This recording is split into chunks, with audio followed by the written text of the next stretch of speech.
Hi friends, welcome back to my channel. Think New Act Smart. இன்றைக்கி என்ன பார்த்தீங்கன்னா rajma gravy பண்ண போகிறேன். ஸோ இது ஒரு பஞ்சாபி பேஸ்டு டிஷ் இது. இது ஹெல்த்துக்கு ரொம்ப ரொம்ப நல்லது. ரொம்ப ப்ரோட்டீன் கண்டென்ட் நிறைய இருக்குது. இப்போ பார்த்தீங்கன்னா இதை பாருங்கள். இது ஓவர் நைட் சோக் பண்ணியிருக்கேன்.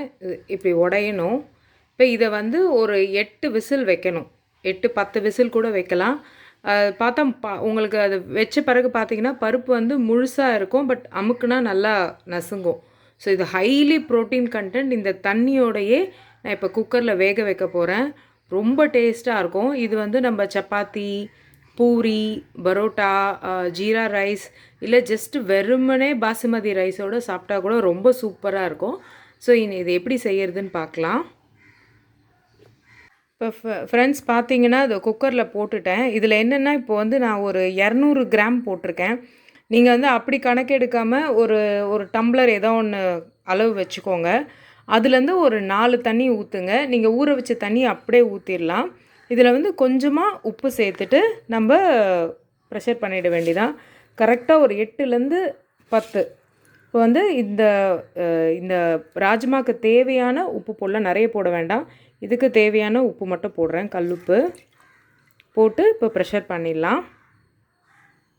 இப்போ பார்த்தீங்கன்னா நல்லா வெந்துருச்சு. ஒரு 10 விசில் வச்சு நல்லா எடுத்துட்டேன். இந்த பாருங்கள், நல்லா வெந்திருக்கு. ஸோ நான் இதில் கொஞ்சம் எடுத்து வச்சுருக்கேன். எதுக்குன்னா இந்த குழம்பு திக்னஸாக வர்றதுக்காக இதை கொஞ்சம் நம்ம மசிச்சு போட போகிறோங்க. இப்போ வெந்துருச்சுன்னா அது எப்படி பார்க்கணுன்னா இது பாருங்கள். இப்போ இதை இப்படி ப்ரெஸ் பண்ண இப்படி பாருங்கள் எப்படி அமுங்குது. ஆனால் பார்த்தீங்கன்னா உங்களுக்கு இந்த எப்படி இருக்குது பாருங்கள், ஃபுல்லாக இருக்கிற மாதிரி தெரியுதா, வேகாத மாதிரி இருக்கா. ஆனால் அப்படி ப்ரெஸ் பண்ணால் அப்படி அமுங்கி இருக்கணும். நம்ம சாப்பிடும்போது ஈஸியாக இருக்கணும். இதுதான் பதம். ஒரு 10 விசில் வச்சுருந்தீங்கன்னா ரொம்ப நல்லது. ஒரு நைட்டு ஊற வச்சுட்டு அது ஒரு 8-10 மணி நேரம் ஊறினா கூட ஒன்றும் தப்பில்லை. அது எவ்வளோ ஊறுதோ அவ்வளோ நல்லது. ஸோ உங்களுக்கு இது ஹை ப்ரோட்டீன், ரொம்ப ரொம்ப ஹெல்த்தான ஒரு விஷயம். ஸோ இப்போ எப்படி பண்ணுறதுன்னு காமிக்கிறேன் இதை. இப்போ பார்த்தீங்கன்னா தேவையான பொருள்லாம் என்னென்னு பார்க்கலாம். இப்போ ஒரு 4 பெரிய வெங்காயம் எடுத்து சும்மா அந்த 2 ஹாஃப் பண்ணிவிட்டு அந்த ஒரு ஹாஃபை 4ஆக பண்ணி அரைச்சி வச்சுருக்கேன். அந்த மாதிரி 4 வெங்காயம். தக்காளியும் ஒரு மீடியம் சைஸ் ஒரு 4 தக்காளி எடுத்து அதை அரைச்சி வச்சுருக்கேன். அப்புறம் தாளிக்கிறதுக்கு ஜீரகம், பூண்டு இஞ்சி பேஸ்ட்டு, அப்புறம் பட்டரில் தான் நான் இப்போ செய்ய போகிறேன். உங்களுக்கு நெய்லியும் செய்யலாம், ஃபுல் நெய்யும் ஊற்றி செய்யலாம், ஃபுல் பட்டரும் ஊற்றி செய்யலாம். அப்படி இல்லைன்னா நெய், கொஞ்சம் refined oil or groundnut oil, கடலெண்ணெய் எது வேணாலும் ஊற்றி செய்யலாம், நல்லாயிருக்கும். இப்போ பாருங்கள், இது இப்படி மசிச்சு வச்சுருக்கேன். ஏன்னா இது திக்னஸ்க்காக இந்த மாதிரி பண்ணியிருக்கேன். அப்புறம் இதுக்கு மசிக்கிறதுக்கு நான் இது தான் யூஸ் பண்ணேன். ஸோ ரொம்ப நல்லா யூஸ்ஃபுல்லாக இருக்குது. பருப்பு இதெல்லாம் மசிக்கிறதுக்கு ரொம்ப நல்லா இருக்குது. இப்போ அடுத்து எப்படி செய்யுதுன்னு பார்க்கலாம். இப்போ பார்த்திங்கன்னா கடாய் வச்சுட்டு கடாய் காஞ்சிருச்சு. பட்டர் போட்டேன். இப்போது பட்டரில் கொஞ்சம் நம்ம சீரகம் ஆட் பண்ணிக்கலாம். தாளிக்கிறதுக்கு வேறு ஒன்றும் பெருசாக தேவையில்லை. உங்களுக்கு தேவையான அளவு பட்டர் எப்படி பிடிக்குமோ அப்படி போட்டுக்கோங்க. சில பேர் நம்ம சவுத் இண்டியன் ஸ்டைலாக இருந்தால் பட்டை, லவங்கம், ஸோ அந்த மாதிரி போடுவாங்க. நான் ஜஸ்ட்டு இது நார்த் இண்டியன் ஸ்டைல்னால வெறும் ஜீரகம் மட்டும் போடுறேன். இப்போ ஜீரகம் பொரிஞ்ச உடனே 1 மினிட்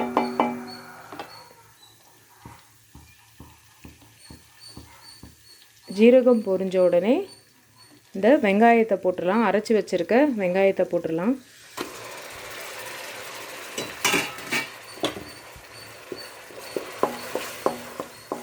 கொஞ்சம் மிக்ஸ் பண்ணி விடலாம்.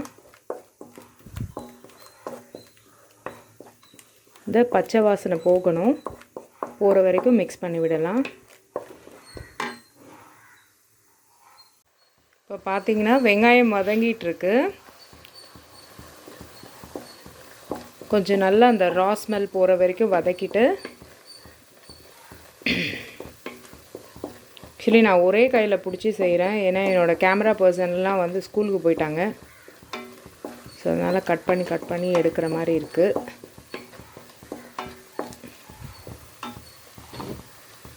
இப்போது இது ஓரளவுக்கு ரா ஸ்மெல் போயிடுச்சு. இப்போ நம்ம என்ன பண்ணோம், இதோட கொஞ்சம் மஞ்சள், அப்புறம் கொஞ்சம் கொத்தமல்லி பொடி, வெறும் மிளகாத்தூள். உங்கள் காரத்துக்கு ஏதோ நல்ல காரம் சாப்பிட்றவங்களுக்கு நல்லா போடுங்க. கலர் வேணுன்னா காஷ்மீரி சில்லி போடுங்க. பச்சை மிளகா கூட வேணால் சேர்த்துக்கலாம், பட் ரொம்ப காரம் வேணான்னு நினைக்கிறேன் நான். கொஞ்சம் கூட சேர்த்துக்கலாம். அவ்வளோதான், ஒரு 1.5 ஸ்பூன் வந்திருக்கும். அப்புறம் இது மல்லிப்பொடி,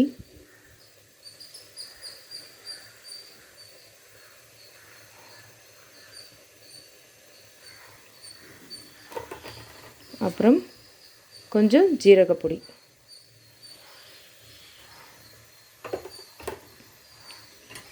பூண்டு இஞ்சி பேஸ்ட்டு.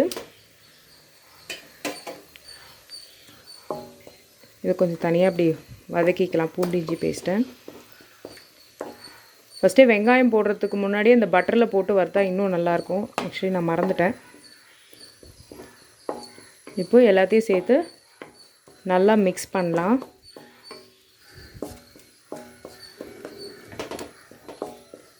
இது கொஞ்சம் நேரம் வதங்குற வரைக்கும் நம்ம வெயிட் பண்ணலாம்.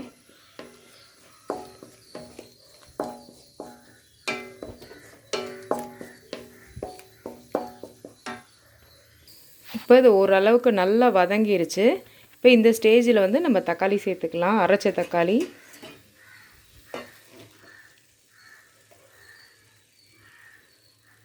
சேர்த்துட்டு இதுக்கு தேவையான, இந்த கிரேவிக்கு தேவையான உப்பு.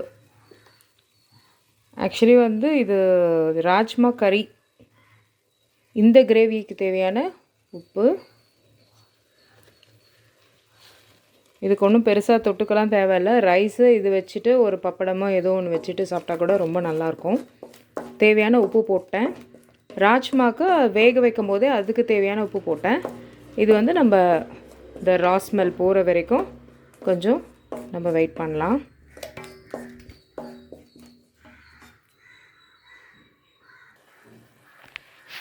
இப்போ கிரேவி நல்லா ரெடி ஆகிடுச்சு. இப்போ வந்து நம்ம அந்த மசிச்சு வச்சுருக்க ராஜ்மாவை இதில் போட்டுடலாம். பாருங்கள், அந்த எண்ணெய் பிரிஞ்சு வருது பாருங்கள், பட்டர். ஸோ இதை போட்டு ஒரு மிக்ஸ் கொடுத்துக்கலாம்.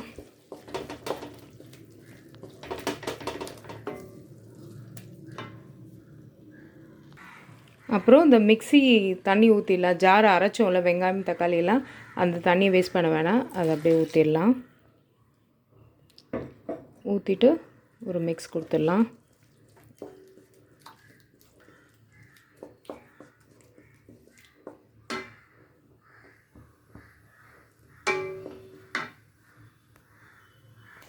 இப்போ இந்த ஸ்டேஜில் வந்து நம்ம வேக வச்சுருக்க ராஜ்மாவை இதோடு சேர்த்துடலாம். அந்த தண்ணி எல்லாத்தையும் சேர்த்து அப்படியே ராஜ்மா எல்லாத்தையும் மொத்தமாக சேர்த்துடலாம்.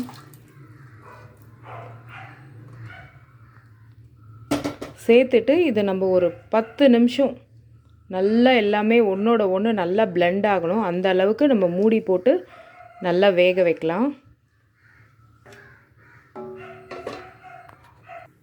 மூடி போட்டு ஒரு கரெக்டாக ஒரு 10 மினிட்ஸ், 10 to 15 மினிட்ஸ் கூட வேகலாம். நல்லா அதெல்லாம் ஒன்றோட ஒன்று பிளெண்ட் ஆகணும், அது வரைக்கும் வெயிட் பண்ணணும். நல்லா கொதிக்க ஆரம்பிச்சிருச்சு. இந்த ஸ்டேஜில் வந்து கொஞ்சம் கரம் மசாலாவும் மிளகுத்தூளும் சேர்த்துக்கலாம்.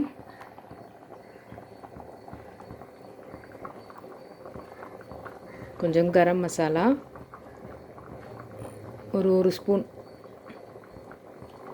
அப்புறம் கொஞ்சம் மிளகு, அவ்வளோதான்.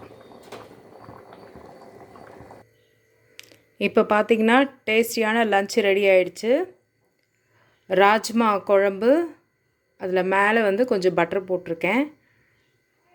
கொஞ்சம் கார்னிஷ்க்கு வந்து கொத்தமல்லி போட்டிருக்கேன். அப்புறம் கொஞ்சம் பாசுமதி ரைஸ், அதில் இந்த வத்தல், அப்புறம் பப்பட், அப்புறம் கொஞ்சம் ஊறுகாய். இது வந்து கவனி அரிசி. இதுதான் இன்றைக்கி எங்களோட லன்ச்சு. ஹோப் உங்களுக்கு வந்து இந்த வீடியோ ரொம்ப பிடிச்சிருக்கும்னு நினைக்கிறேன்.